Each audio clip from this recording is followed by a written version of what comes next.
So this revision session. Today first we shall begin with the sexual reproduction in flowering plants. Okay, first here it starts with a structure of a flower. Usually it has calyx.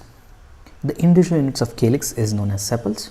It has corolla. Inner to the calyx there is corolla. Individual units of corolla is known as petals. Next is male reproductive structure is known as androecium. Female reproductive structure is known as a gynoecium. All these structures are attached to a cup shaped structure. This is known as a thalamus. Thalamus is a structure, it is a cup-like structure which provides space for the attachment of sepals, petals, androecium and gynoecium. This is about the structure of a flower. Next, it starts with the pre-fertilization structures and events. What are all the structures which are present? Structures which undergo changes to form at that to gives rise to or to undergo fertilization. Under that, the first one is stamen, microsporangium and pollen grain. Stamen is having an anther lobe and anther filament. Anther lobe, usually in most of the plants the lobe will be two. There will be two lobes, hence diathecous. Within the lobe there will be two spaces where pollen grains develop, that is known as theca. Each theca is known as microsporangium. It is known as microsporangium. Within the microsporangium pollen grains develop. So within each lobe there will be two microsporangium. In another lobe two microsporangium. Total 4 microsporangium. So microsporangia are present. Next we shall go with the structure of a microsporangium. So usually it will be a compact mass of a sporogenous tissue. Usually in the bud condition no differentiation will be there, just a compact mass of cells are present. They are known as a sporogenous tissue. Then as the bud matures, it gives rise to sporogenous, gives rise to epidermis. Outer layer is called as epidermis, inner endothelium, middle layers, and within that there is a special cells or layer of special cells known as tapetum. These having reserved food material. There will be having, means their cytoplasm will be dense and they will be having more than one nuclei. So they develop, tapetum develops or nourishes the developing embryo. Hence they are very important structures. It may be asked for 2 marks. Then next we will go with microsporogenesis. So within this there will be the spore mother cells. The spore mother cells or microspore mother cells undergoes a meiotic division. Microspore mother cells undergo meiotic division and gives rise to 4 haploid spores. They will present in the form of a tetrad. So it is known as pollen tetrad. So each one is known as microspore, or it is also known as pollen grain, or it is also known as male gametophyte.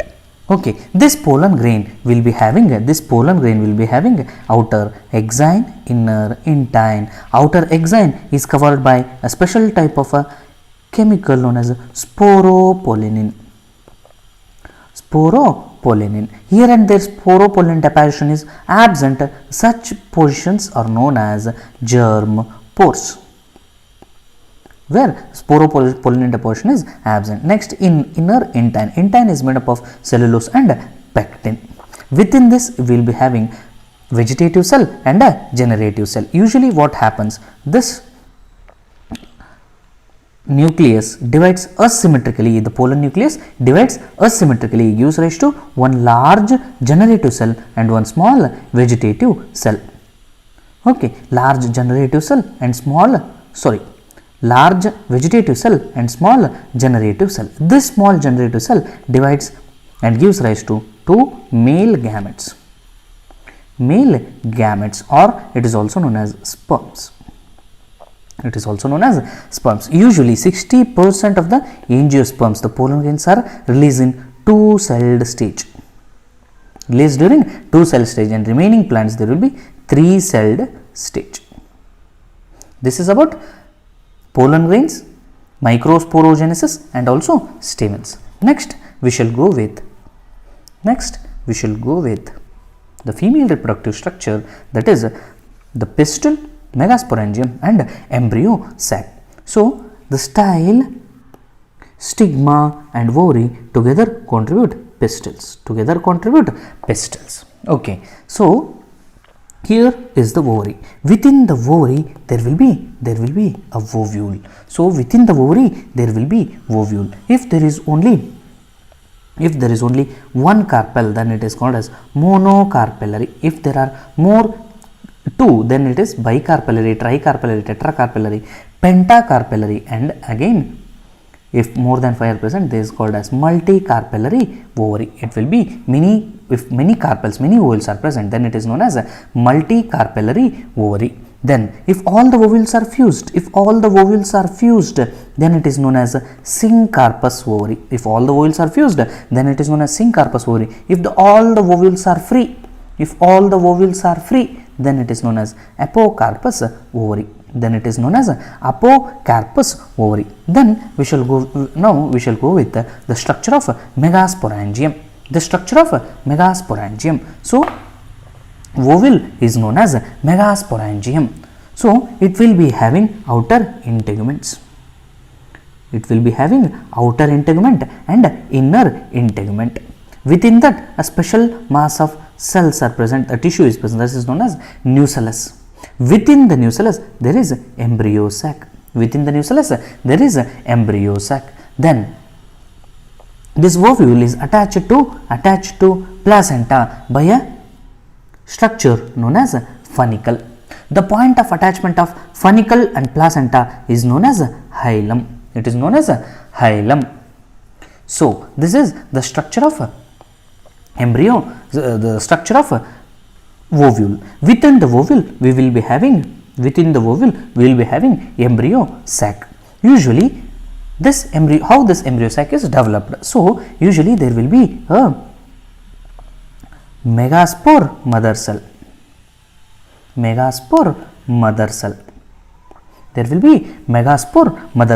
This megaspore mother cell undergoes meiotic division, reductional meiotic division, and gives rise to 4 haploid megaspores. Out of these 4 haploid megaspores, 3 degenerates, only 1 survives.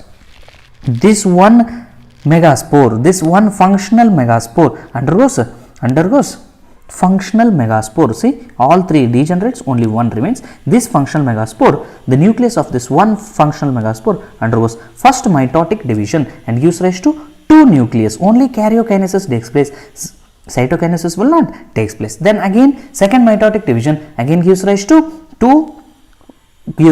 4 nucleus. Again only karyokinesis, no cytokinesis. Again third mitotic division and gives rise to 8 nucleus. Out of this 8 nucleus, 3 migrate at the chalazal end, 3 migrate at the micropylar end, 2 remain at the center. After moving to the respective poles, what they do? They undergo wall formation. The cells, the nucleus which are moved to the micropylar end, they undergo cell wall formation and forms 2 synergid cell and 1 egg cell.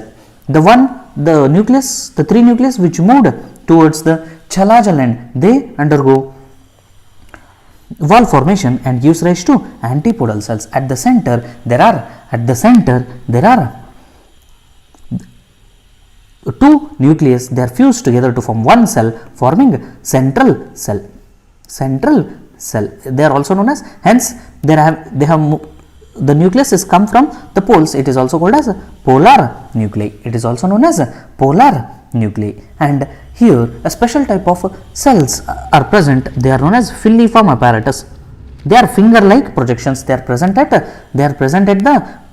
micropylar end. What they do is they guide the movement of pollen tube, which I am going to explain next. This is about structure of megasporangium and megasporogenesis. Okay, here this is known as the female gametophyte. The ovule or within the embryo sac is known as a female gametophyte. Usually this female gametophyte will be 8 nucleus, but it will be having 7 cells. It is 8 nucleus and 7 cells. Next one is pollination. What is pollination? Transfer of pollen grains from anthers to stigma. transfer of pollen grains from anthers to stigma is known as pollination. So basically, or there are two types of pollination.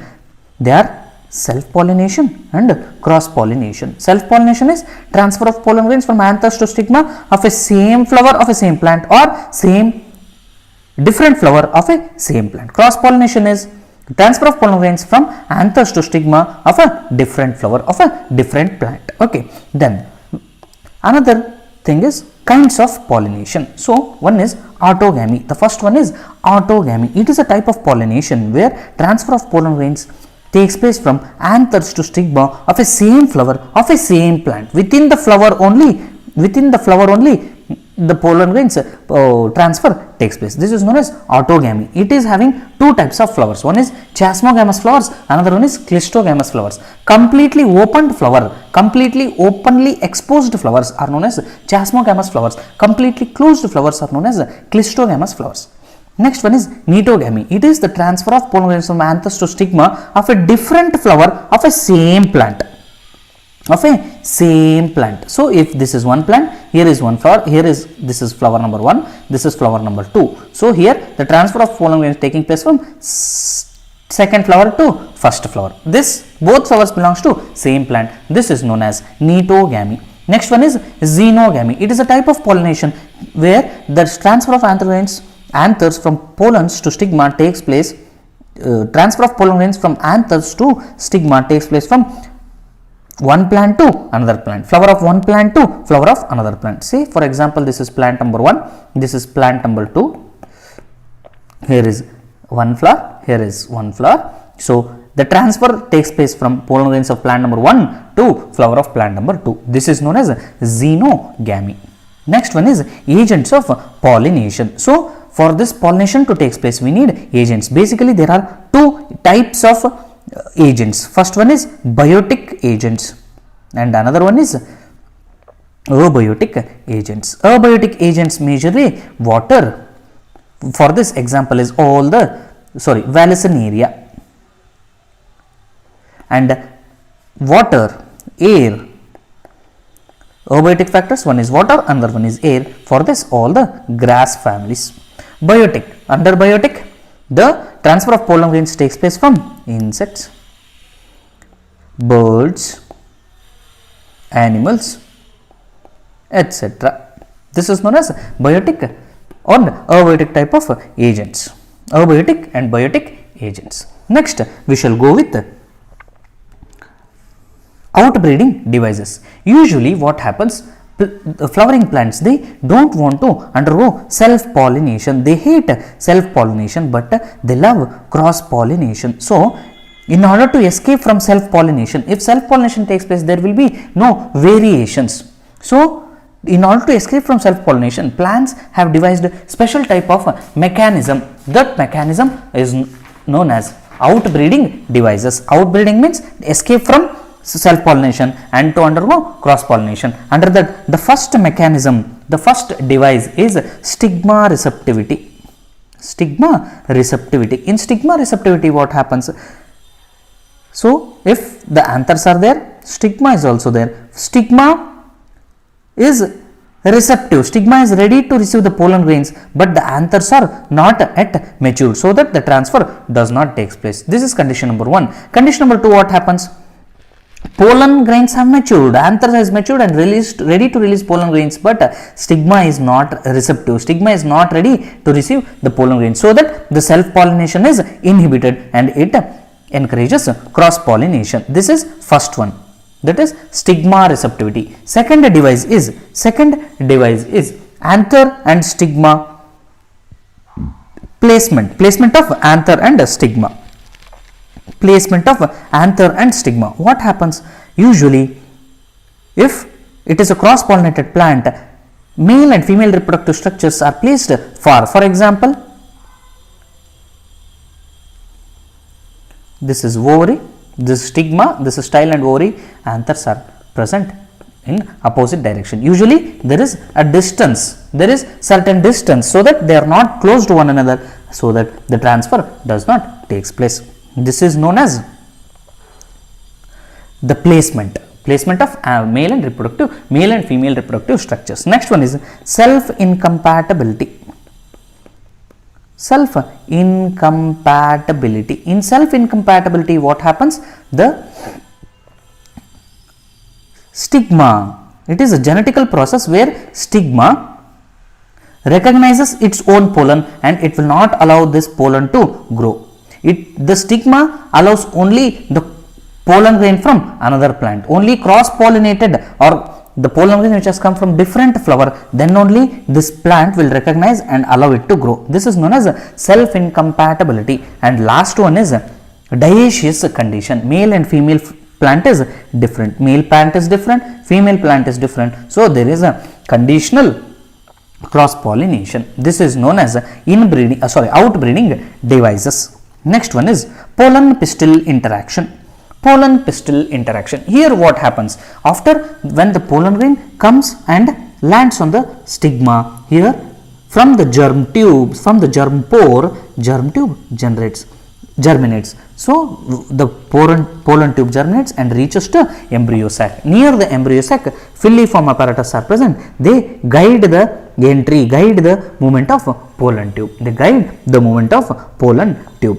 This is pollen pistil interaction. Next one is artificial hybridization. We can artificially perform this pollination process so that if any variety, different varieties of a character is there in one plant, that can be transferred to another plant. So it has a process. The first one is emasculation. Under emasculation, what happens? During bud condition, the anthers are removed using forceps. The removal of male reproductive structure from the plant is known as emasculation. And again bagging with a butter paper, tying it with a bag so that no other pollen grains are coming and landing on the stigma. Then after the flower is matured, the desired plant's pollen grain is brought and it is dusted on the pollen grain. Dusted on the stigma and it will grow.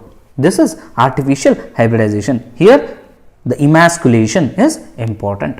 Next one is double fertilization and triple fusion. It is a very unique process which takes place only in the flowering plants. It is double fertilization and triple fusion. Why double fertilization? Double fertilization means here the fertilization is taking place twice, hence double fertilization. So how the twice takes place, how the fertilization takes place? So as I told, the pollen grain, exine and intine, within that vegetative cell and the generative cell divides and gives rise to two male gametes. So when the pollen grain comes and lands on the stigma, what happens? Pollen tube starts to germinate. Pollen tube starts to germinate and it carries two male gametes. When the two male gametes reaches the embryo sac, one fuses with the egg cell.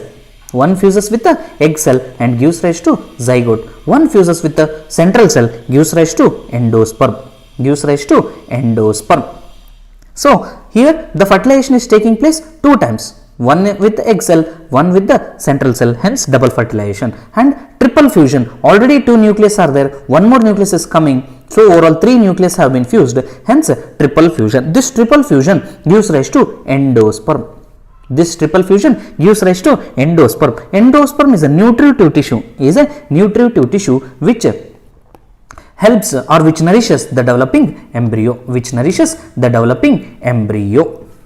So how this endosperm development takes place? Usually after fusion, 2-3 nucleus are fused, hence it is known as triple fusion. This triple fused cell undergoes nuclear division, free nuclear division. This is known as primary endosperm nucleus. Primary endosperm nucleus undergoes free nuclear division and gives rise to nucleus. It gives rise to number of nucleus. So here only the nucleus will divide, but cell wall formation is not taken place. Only karyokinesis is formed. So this is known as free nuclear endosperm. After certain period, wall formation takes place. After a certain period or certain time, the wall formation takes place. Then it becomes cellular endosperm. then it becomes a cellular endosperm. Primary endosperm nucleus divides continuously, only nucleus will divide for free nuclear division and gives rise to free nuclear endosperm. If wall formation takes place, then it is known as cellular endosperm. This is about the endosperm. Next we shall go with embryo. Usually embryo attains different stages, in this attains different shapes at the time of development. First one is zygote. After zygote it forms globular shape, hence globular embryo, heart shaped embryo, and mature embryo. So this structures the embryo. Within the embryo, the next structures are decided. So which structure or which part has to become root, which part has to become stem, that is already decided within the embryo. So how the decision takes place, that we are going to study in the structure of embryo. So usually monocots and dicots, there are two sets of plants, that is monocots and dicots. In dicots what happens, in dicots there is an embryonic axis, there is an embryonic axis. At the end of the embryonic axis, this portion is known as hypocotyle. This above the hypocotyle there is a epicotyle. So at the end of the hypocotyle there is a radical or root apex which gives rise to root. It is surrounded by a root cap. It is surrounded by a root cap. It is surrounded by a root cap. Okay, then at the top of the embryonic axis, there is plumule, or it is also known as shoot apex. It is also known as shoot apex, plumule or shoot apex. From this the cotyledons develop. This is the structure of dicot embryo. Then structure of monocot embryo. So it is also having embryonic axis, but here the cotyledons, in monocots cotyledons are called as scutellum. They are called as scutellum. So it is also having embryonic axis, but the cotyledon, that is scutellum, which is moving away from the embryonic axis, laterally moving away from the embryonic axis. Only one scutellum is present. At the bottom of the embryonic axis there is a radical, that is root apex. It is surrounded by root cap, or it is protected by root cap, and again it is protected by a sheath of cells is known as chlorhiza. At the top of the embryonic axis,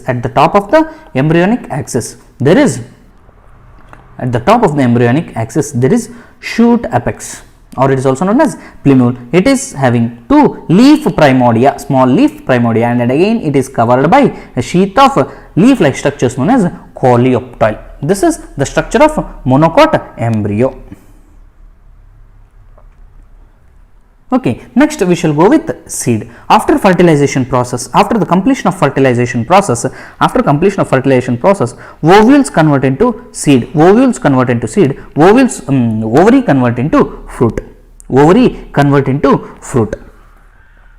So this seed, the covering, usually the ovary, this ovule part, already we have studied, it will be having integuments, outer integument and inner integument. Outer integument forms the outer seed cover, that is known as testa.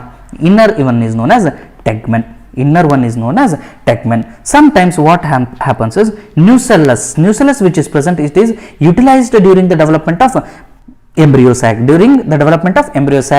This nucellus is utilized, but in some plants the nucellus remains as such, it is not completely utilized. That remains as such even in the seed, that is known as perisperm.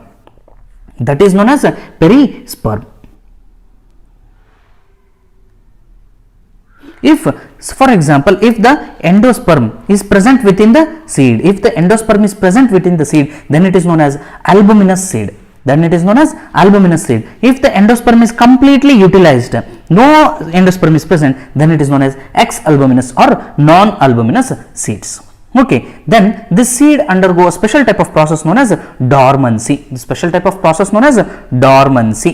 During dormancy, what happens? This is the micropylar point micropylar end. This is the seed.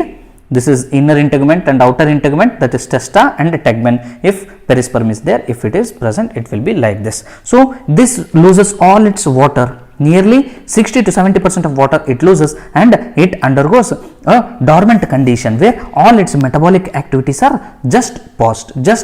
Why? Because the favorable conditions are not there. As the favorable conditions arrive, they germinate. Now this dormancy is a very important process in the agriculture. If the dormancy is present, then only the farmers can store the seeds and they can sow when the favorable conditions arrive. Okay, this is about dormancy. Next one is fruit. What I told, ovary will be converted into fruit. So the wall of the ovary is known as pericarp. The wall of the ovary is known as pericarp. Usually this pericarp is of two types: outer ectocarp, middle mesocarp, inner endocarp. Outer ectocarp, middle mesocarp, and inner endocarp. So for example, you take coconut. In coconut, what happens? The ectocarp will be very hard, mesocarp will be fibrous, endocarp will be very stony, but the edible part of the coconut is endosperm. We are eating actually the endosperm. We are actually eating endosperm within the coconut. Take for the example mango. Mango will be having ectocarp will be soft or leathery, mesocarp will be fleshy, endocarp will be stony. Here the edible part is middle mesocarp. Okay, then there are two types of fruits. One is false fruit and another one is true fruit. If the ovary develops into fruit, then it is known as true fruit. If any other part of the flower other than ovary develops into fruit, then it is known as a false fruit. Any other part of the ovary, any other part of the flower other than ovary, if it forms into a fruit, then it is a false fruit. For example, best example is apple. Actually the fruit part is this. Only this tiny structure is the fruit part, remaining all is thalamus. But here thalamus is converted into a fruit, hence it is a false fruit. Same happens with strawberry. In strawberry, what happens? This is all thalamus. The white structures which are present, dot structures which are present on the wall of the thalamus, they are actually the fruit, hence it is also a false fruit.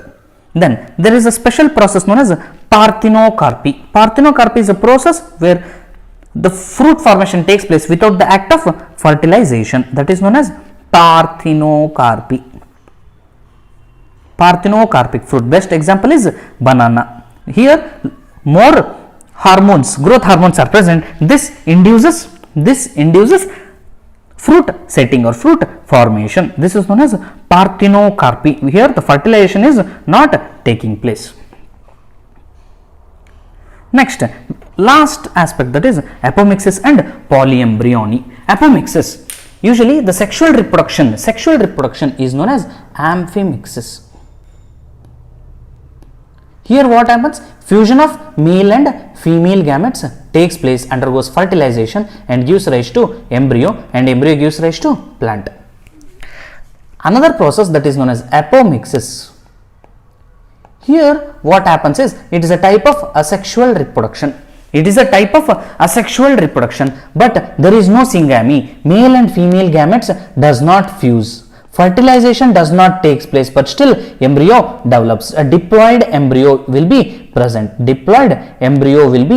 How this diploid embryo is present? For example, there is a megaspore mother cell. This megaspore mother cell undergoes a meiotic division and gives rise to 4 haploid megaspores. Out of this 4 haploid megaspores, 3 generates only one.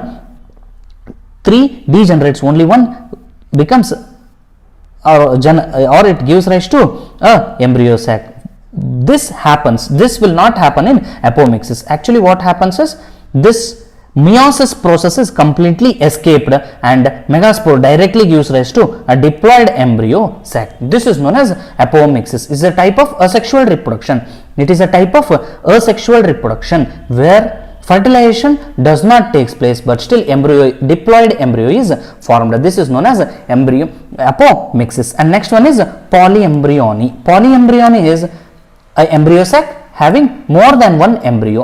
More than one embryo is known as polyembryony. Here what happens is, during polyembryony, the cells of the embryo sac, other cells of the embryo sac other than the egg cell,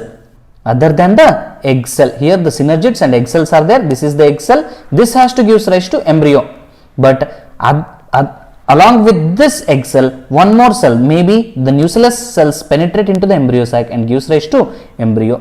Synergid cells gives rise to embryo. Antipodal cells gives rise to embryo. So that within the one single embryo sac, more than one embryos are present. This is known as polyembryony. Poly means many, embryony means embryogenesis.